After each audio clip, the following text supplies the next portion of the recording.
Assalamualaikum warahmatullahi wabarakatuh. Teman-teman, balik lagi di channel SDT Mebel, channel referensi bagi para tukang. Ya, kali ini kita akan bahas sebuah produk Inco yang bikin saya kaget ya. Ya, ini tuh adalah sebuah board cordless komplit dengan satu baterai 12 volt dan harganya bikin geleng-geleng.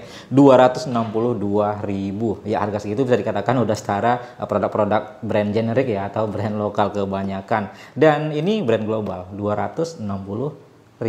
Ya, jadi di video kali ini akan kita bahas ya kira-kira di harga segitu seperti apa sih produk yang bisa diberikan Inco dan kira-kira ini peruntukannya untuk apa dan kira-kira cocoknya untuk siapa gitu ya. Karena nggak ada satu produk yang cocok untuk semua orang ya. Dan ya, oke lah kalau gitu langsung aja kita bahas ke unit utamanya. Ya, untuk packagingnya sendiri dia menggunakan dus berwarna seperti ini ya. Color box biasa Inco bilang, dan untuk kualitasnya sendiri ini bisa dikatakan ya bukan dikecualikan ya, tetap bagus untuk finishingnya saya lihat. Dan di sini ada brandnya Inco Professional Tools Made Affordable 12V Lithium Ion Cordless Drill, bentuknya seperti ini. Dan di bagian depannya teman-teman bisa lihat 12V Lithium Ion Cordless Drill Inco ya, Cipta Group. Ini Type C ini maksudnya apa, nanti kita lihat ya.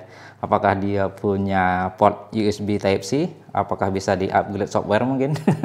Nanti kita cek aja di dalam ya. Ya, selanjutnya bisa kita lihat ini headnya bener ya, yang saya katakan tadi nggak bohong, 262.000.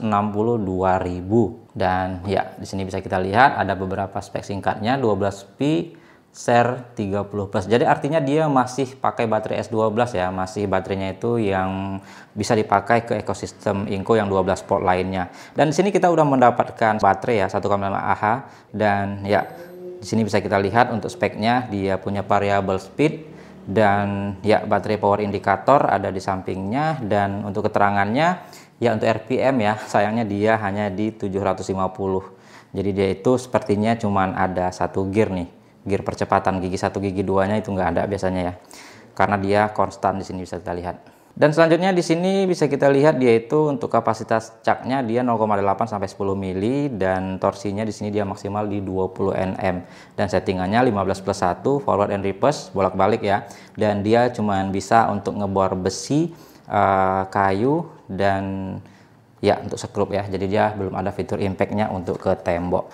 Lalu di bagian samping di sini ya gambar produknya kita udah mendapatkan satu bit obeng ya, plus minus seperti itu. Dan di bagian belakang juga ini bisa kita lihat ya sama seperti yang saya jelaskan di depan tadi.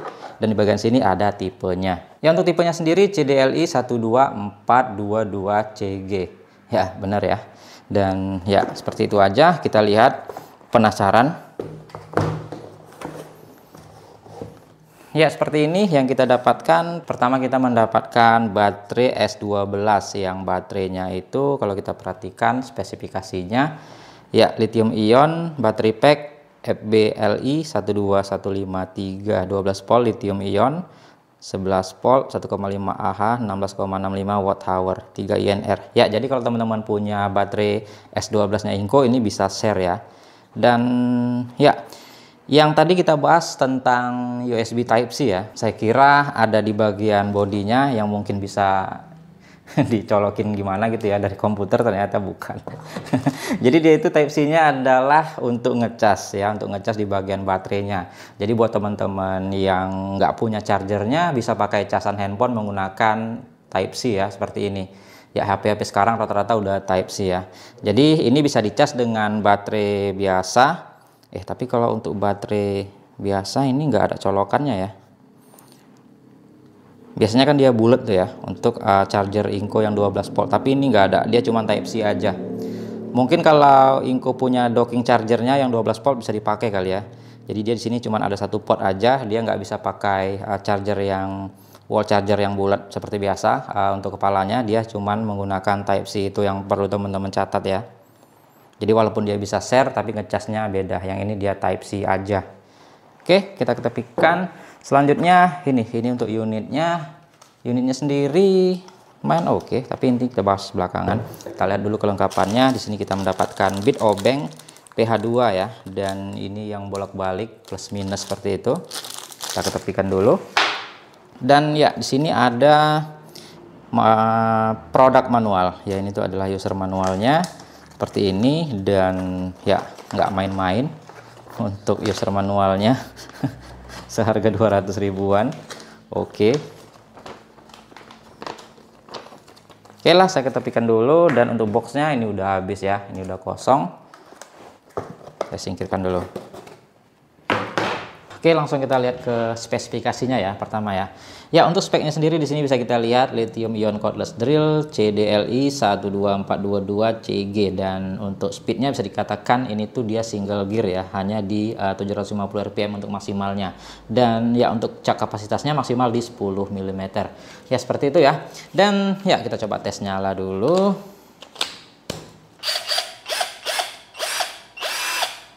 Ya, cukup oke, halus suaranya. Dan ya, sekarang kita bahas untuk fitur-fiturnya ya. Ya, seperti yang kita bahas di awal ya, untuk speednya atau gearnya dia cuman single gear. Jadi di bagian atas ini nggak bisa kita pilih gear 1 ataupun gear 2-nya, dia polos gitu aja. Lalu di bagian caknya dia pengunciannya 2 tangan ya. Jadi dia bukan yang single lock, artinya harus kita pegangin seperti ini. Dan di bagian mode selektornya dia ada 2 mode aja. Yang pertama untuk skrup, ini untuk settingan torsinya. Semakin tinggi angkanya semakin keras ya. Dan selanjutnya di sini ada mode drilling biasa untuk pengeboran besi atau ke kayu. Ya, nggak ada mode temboknya. Lalu fitur selanjutnya di sini ada trigger ya. Triggernya dia variable speed tergantung dalam tekanan kita. Semakin dalam dia akan semakin kencang. Dan ya fitur selanjutnya di sini ada untuk ngelock kalau ke tengah. Dan kalau dipencet ke kanan dia akan ya sebagai kanan kiri gitu ya, forward and reverse. Dan di bagian depannya sini ini ada LED lampnya untuk penerangan, dan di sini ada indikator baterainya.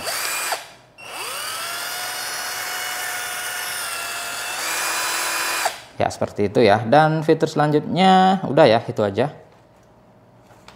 Nah selanjutnya kalau kita bahas untuk build quality-nya ya, karena dia brand global ya, tentunya dia itu tidak mempertaruhkan untuk kualitas dari bahannya itu sendiri. Build quality-nya ini tuh bisa dikatakan masih sangat-sangat bagus sekali.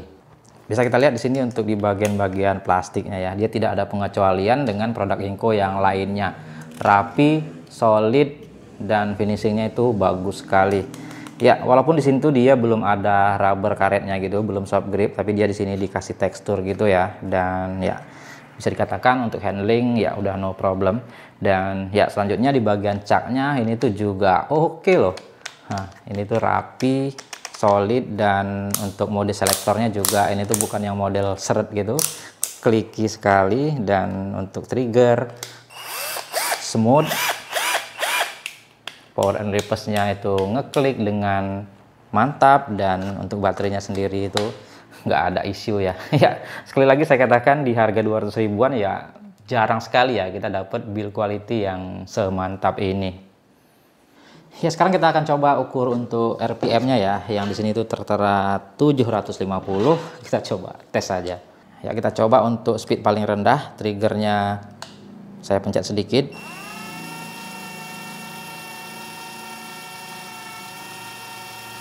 Di 131 ya, kita tes maksimalnya.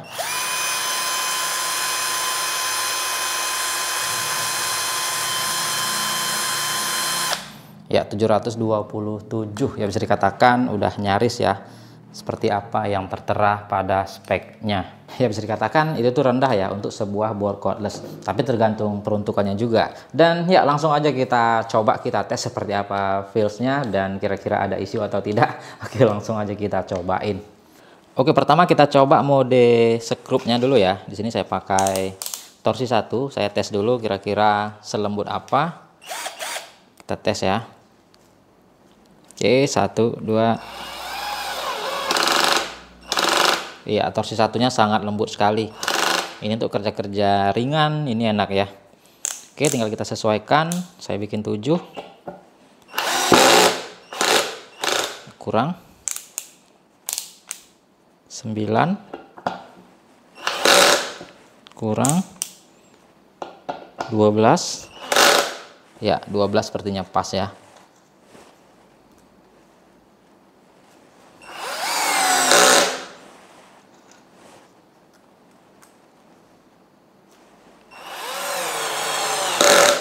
Oke, untuk sekrup-sekrup ringan ini enak ya.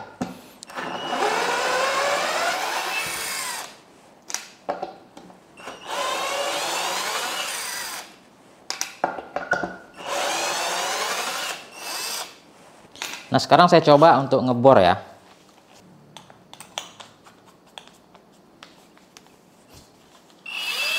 Ya, sekarang kita coba dengan mata bor kayu ya. Ini auger bit 6 mili. Ini saya pakai mode drilling. Kira-kira seperti apa hasilnya?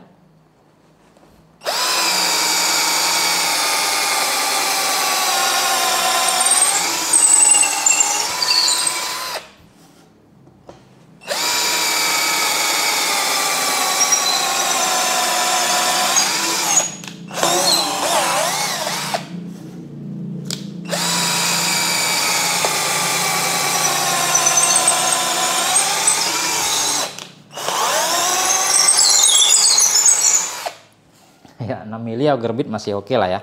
Sepertinya untuk di atas 6 mili tidak layak sepertinya. Nah, sekarang kita coba pakai mata bor kipas ya. Nah, ini saya pakai mata bor kipas 12 mili. Kira-kira seperti apa hasilnya?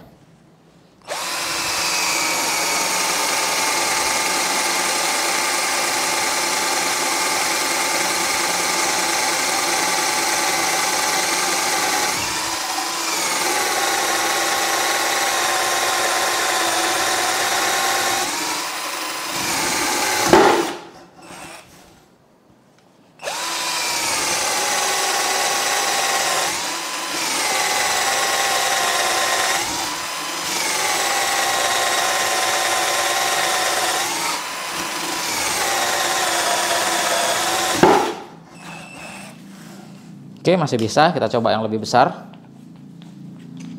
Ya, langsung ke 16 ya.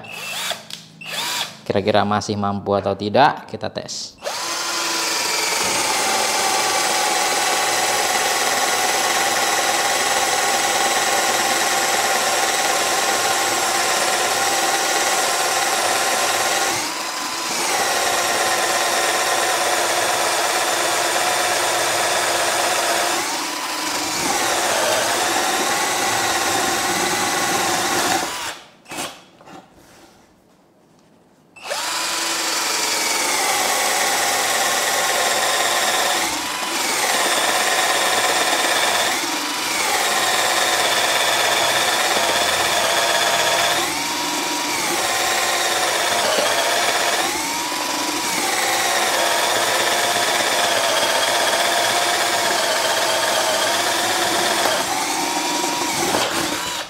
Ya, oke lah ya, walaupun terkesan maksa. Dan kalau saya cek untuk suhunya sendiri, dia masih belum ada isu ya. Masih belum ada kendala untuk masalah suhunya. 33, 33, 35 di bagian motornya. Ya, sekarang kita coba untuk ngebor metal ya. Nah, sekarang kita coba untuk ngebor besi holo ya. Ini holonya 2 mili dan mata bornya ini saya pakai yang 5 mili. Kita coba tes ya, modenya mode drilling.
Oke, untuk ke metal sepertinya nggak ada masalah ya. Hanya mata bornya aja yang sepertinya udah agak tumpul.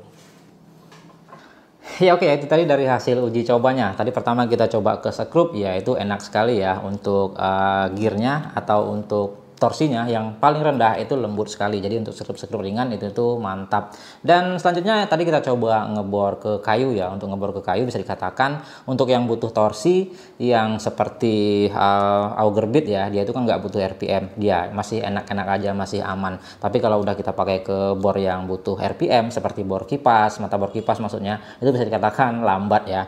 Dan selanjutnya untuk ke metal enak nih. Untuk ke metal dia kan nggak perlu RPM tinggi ya, dan ini tuh untuk RPM-nya udah mencukupi sekali kalau untuk ke metal-metal. Ya kalau ditanya untuk peruntukannya ya ini tuh cocoknya untuk apa? Mungkin kalau untuk tukang sih bisa-bisa aja, tapi ya fungsinya sebagai bor kedua aja. Untuk cadangan mungkin ya untuk nyekrup-nyekrup aja atau untuk pre-drilling gitu ya. Tapi kalau untuk bor utama ya sepertinya nggak rekomen karena di RPM-nya ya bisa dikatakan rendah. Nah kalau ditanya ini tuh lebih cocok untuk apa? Kalau saya pribadi lebih cocok untuk ke orang-orang yang suka bikin kerajinan ya. Ini tuh udah mantap sekali menurut saya. Itu untuk mengebor metal udah oke, untuk ke kayu juga bisa ya, walaupun bisa dikatakan lambat ya. Tapi ya untuk sekelas kerajinan ya ini tuh menurut saya udah oke sekali. Ditambah lagi harganya udah murah ini menurut saya. Di harga 262.000 kita dapat build quality yang seperti ini. Ini tuh udah oke sekali. Ya tinggal lagi disesuaikan aja dengan peruntukannya. Overall dari harga kalau saya bilang dengan kualitas atau yang apa yang kita dapatkan menurut saya ya udah sebanding lah. Ya artinya worth it ya. Oke lah, mungkin segitu dulu video kita kali ini. Mungkin teman-teman ada yang mau ditambahkan, silahkan aja di kolom komentar. Kita kembali lagi di video-video selanjutnya. Assalamualaikum warahmatullahi wabarakatuh.